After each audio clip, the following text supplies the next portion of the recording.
বন্ধুরা, আজকে চলে গেছিলাম দুর্গা প্রতিমা বানানোর কারখানায়। দেখতে পাচ্ছ, তোমরা দেখেই বুঝতে পারছো কোথায় গিয়েছিলাম। আজকে চলে গেছিলাম আমি দুর্গা বানানোর যে কারখানা হয় ওই কারখানায়।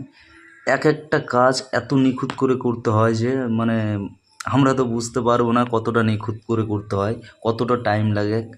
এই প্রতিমাকে সাজানোর জন্য কতটা টাইম দিতে হয় তাদেরকে, যারা মানে তৈরি করে তারাই জানে। দেখতে পাচ্ছ এক একটা কাজ কত সুন্দর করে নিখুঁত করে করছে। এই দেখো কত নিখুঁত করে কাজগুলো করছে, দেখতে পাচ্ছ? এই জুম করে দেখিয়ে দিলাম কত নিখুঁত করে করছে এক একটা কাজ। মানে আমরা যাই দেখে চলে আসি, কোনটা ভালো মন্দ শুধু আমরা বিচার করি, কিন্তু যারা করে তারাই বুঝতে পারে এটা তৈরি করতে কতটা কষ্ট হয়, কত তাদের এই প্রতিমার পিছনে কতটা টাইম দিতে হয়।